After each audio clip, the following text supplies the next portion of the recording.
in NFL history to record 4 passing touchdowns and a rushing touchdown in a single playoff game. His rookie counterpart, Brock Purdy, has become just the youngest player to throw for 300 yards and 3 touchdowns in a playoff game, surpassing Dan Marino. Oddsmakers currently have San Francisco as a 3.5-point favorite, but ESPN Analytics actually favors Dallas on the road, giving them a 53% chance to win. We bring in Ed Werder now with more from Dallas. And Ed, what is the mood around this Cowboys team, knowing that they didn't fare as well against the 49ers last year?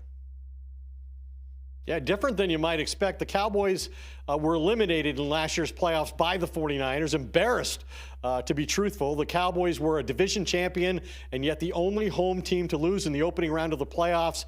It was a game they never even led. Dak Prescott sacked 5 times, pressured 20 times. And having lived with that memory for more than a year, it was evident in the Cowboys locker room just now that the rematch with the 49ers is exactly what this team wanted, even playing on the road, even playing on a short week.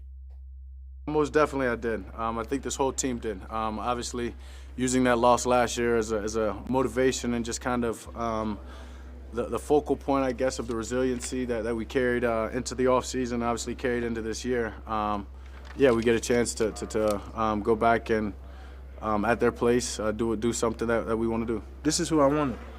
This is who I wanted. I mean, people like to go around, if they lose here, this the 3-headed dragon, we need to cut off one of the heads off. You know, I don't care who it is. We got to line it up. Because either way, you're going to meet them at some point. You're going to be ready for your moment. I'd rather now than later. Well, a major issue for Mike McCarthy to resolve is the status of kicker Brett Maher and whether his confidence can rebuild after becoming the first kicker in NFL history to miss 4 extra points in the victory over Tampa. In the portion of practice that we observed today, Maher in the wind went 6 for 6 from an unknown distance, while Tristan Vizcaino, signed to the practice squad as a second option this week, went 3 for 5. And Laura, when I asked running back Ezekiel Elliott how much the players here support Maher, he answered, it was actually the best moment of the whole day. We got faith in him. We're not going to turn our back on him. Last week, we didn't really need him, but this week we probably will. And then he laughed and said, so get your bleep together. Wow. Ed, honestly, every single piece of that today with the Cowboys, I'm like injected into my veins. What Micah Parsons is saying, my goodness, Dak Prescott, now you got that from Ezekiel Elliott. Incredible stuff. Thanks to Ed there. Key, if you were Dak in that offense, how would you attack the 49ers defense? Well, first of all, I'll get into some half personnel, 3 and 4 wide receiver sets, maybe even some empty at times to kind of spread them out. Because when you stay in tight formations and you got Fred Warner and you got Nick Bosa and Armstead and those type of guys, you want to go after what the Seattle Seahawks were able to do, going after Travarius Ward. We got so many Travariuses, going after him and watching what he was able to give up against the Seattle Seahawks. In 9 targets, Laura, 7 receptions for 105 yards. They went after him. They stayed away from a guy that people thought was the weak link in Diamador Lenore, which I feel is the best corner in San Francisco right now. He had an interception that game. He's not afraid to mix things up on the tackle side, but I'm looking for Ward. That's the one guy I want to go to. And I know a lot of people saying, well, wait a minute, he's supposed to be their best corner because they paid him as such, but that's not always the case. That's not always the case. I cannot believe on January 19th of 2023, I'm going to agree with Keyshawn Johnson. Oh, no. Why not? You What is happening? Listen, Yes. You said I'd spread them out and I'd live in empty.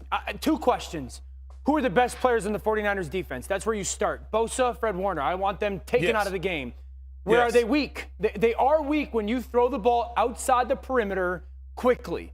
Now, this is a defense that's great, okay? This sounds easy to do, but the coverage that they play, which is a zone-based coverage, they're going to give you some of the space through the perimeter. I remember talking about this with Kurt Warner earlier in the week. Get in those empty sets and spread them out, and the ball's got to come out right now. If that corner's going to stay off, now you got to be very methodical about it, and your quarterback's got to make great decisions, but you want to create those matchups, and I would even do this, Key. I would take my tight ends and tailbacks, put them on the outside, and I would move those wide receivers on the inside so they do get some of those matchups as a wide receiver against the linebacker. Ball's got to come out quick. I'm taking Nick Bosa out that way right now. So you want to go with the personnel group and then go split wide so that the receivers are inside the tight ends and the backs, that'll give you recognition and being able to see exactly what they're doing. Let the corners cover the tight ends and backs in zone. Let the linebackers cover the receivers. What do you think, Marcus, about this game? I think a lot about what Key and D.O. just said, because literally my note is backs and checkdowns to your tight end. Backs with your checkdowns and tight ends, quick access free throws, right? Get Dak in rhythm. You want to try to be explosive against the San Francisco 49ers. And I know a lot of people say, well, why would you do that? Because that's the way you have to try to score on this defense. But also last week against Tampa, which I think travels, you saw Dak get in rhythm after those first 2 drives by just taking some of the easy access and letting guys turn up the field and make some plays. Like this out route right here by the tight end. That's a simplistic route. That way you get them out of the middle of the field with Fred Warner and Greenlaw, who people don't talk about enough, who is a damn good linebacker as well. But also you get Dak in a rhythm, and when those shots come, hopefully from time and time again, those guys having to come up and make plays, they don't sink as much in coverage when they play in that zone, and you can get over the top and try to make some hay over the top of this defense. I think that's a great plan for this offense to try to go with this week. The big thing is the ball's got to get out now. I mean, if you get into these third down passing situations with the overload front that San Francisco's got the ability to give to you, you will not be successful in this game. Ball has to get out quick. Just back to what we heard from the Cowboys with Ed Werder, I don't think they're lacking any confidence right now at all. They seem ready for the game. Okay, time now for a FanDuel same-game parlay. For that, we turn it over to you, Dan. Okay, over/under 300 passing yards for Patrick Mahomes on Saturday. I'm going to say over. This Jacksonville defense that's been pretty good. They played two good quarterbacks over the past 6 or 7 weeks. Jared Goff and Dak Prescott, they've averaged in those 2 games 300 yards. Patrick Mahomes the best in the NFL. Over/under 40 receiving yards for tight end Evan Ingram. I will say over. In 4 of the last 5 games, this Kansas City Chiefs defense has given up over 40 yards versus a tight end. I'll say over. I'm very mean at times right now. Yeah, you are. Look at you. Okay, speaking of tight ends, does Travis Kelce score a touchdown? Yes. Too good of a player, too creative a quarterback in the red zone. Okay, you've heard our picks. Now you can use those or make your own to build Come a on, I need a same-game hit. parlay with FanDuel Sportsbook, America's #1 sportsbook. Get to it, people. Not only where they go from Tom Brady, but where they go offensively, philosophically, and how they move forward in the future.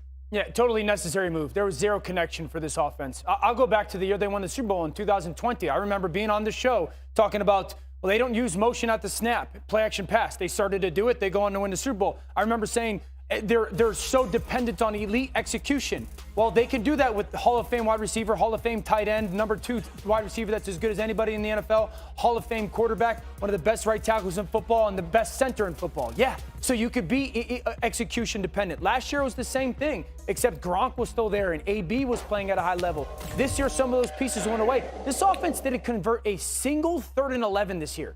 This offense was a good play action pass offense. They barely did it. So I understand, like, people's feelings are hurt about this. This is a production-based business. There's no way you watched this season. And there's no way you watched that game on Monday night and didn't think, my goodness, we got to rip it all the way down because it's a colossal disaster offensively. This was necessary in Tampa. Whether people want to admit it or not, it was needed.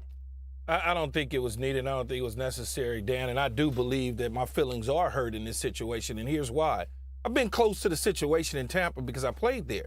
This is a repeat offender situation in Tampa. Ultimatums being given to coaches all the way back to Coach Tony Dungy as far as Lovie Smith. And now we're looking at it and we're seeing Todd Bowles. That's what it smells like to me because you mentioned 2020, no creativity. They went on to win a Super Bowl. They were healthy. Then last year, when they got healthy, they looked really good. This year, it was a broken down football team. They didn't have, Leonard Fournette was not the same guy. Evans in and out of the lineup. Godwin in and out of the lineup. No Gronkowski. The defense is in shambles. But yet and still, I know the ownership group down there, and this is not far from them to give coaches ultimatums. And I'm disappointed in Todd Bowles. And I know you want to certainly say, and everybody wants to say, well, what is he supposed to do? Certain times in certain situations, you're supposed to step on the table for your assistant coaches. Now, if there's something going on in between Todd and Byron in particular, I don't know. But I know coaches that I've been around will step on the table for their coaches and take the bullet for them, and I don't see that's the case with Todd Bowles. So, yeah, I am a little disappointed. A little bit. The lack of connection. There's no connection between what this offense does, run game and pass game. The reality is this. I understand that there was a depletion of talent because of injuries. I'm watching the New York Giants play on Saturday night. Don't talk to me about how talented they are on offense. Their coaches have been complete difference makers. And in Tampa offensively, that wasn't the case. That's the truth.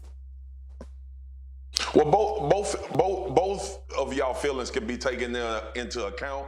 And I lean more towards UDO because I don't know the people in Tampa. All I know is what I watched was a terrible offense this year. Terrible. Now, there are reasons for that, but I also saw things that could have tried to help them not be who they were offensively, and nothing ever changed from week in to week out. And I think that's what we look at as the outside looking in. Like, what are you actually doing with all of these mishaps that's happening around you to elevate the level of offense? And it seemed like it was the same old thing every single week. Yeah, let me just say this too, guys. Over the last 2 seasons, the Bucs have used play action at the lowest rate in the NFL.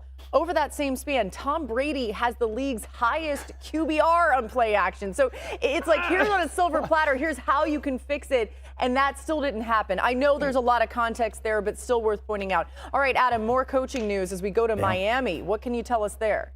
Busy day. The Miami Dolphins fired their defensive coordinator, Josh Boyer, one of 4 coaches that they let go on the defensive side of the football today. They also relieved of their duties the safeties coach, Steve Gregory, the outside linebackers coach, Ty McKenzie, and the assistant linebackers coach, Steve Ferencz. So there were some wholesale changes on the defensive side of the football for a team that didn't feel like its defense performed up to expectations. Remember them going out and getting Bradley Chubb midway through the year, right before the trade deadline, signing him to the big extension, and then not getting huge results down the stretch. So whenever a team struggles in an area like that, doesn't fulfill its expectations, usually there are changes that follow. The changes that followed today came on the defensive side of the football. 4 coaches let go, including the defensive coordinator. Yeah, Adam, the Dolphins defense ranked bottom 10 in the league in both points allowed and defensive efficiency this season. More news from Adam coming, so keep it locked right here. And we're just getting started on NFL Live. The Bengals are going into Buffalo with a beat-up O-line, but he has doubt if the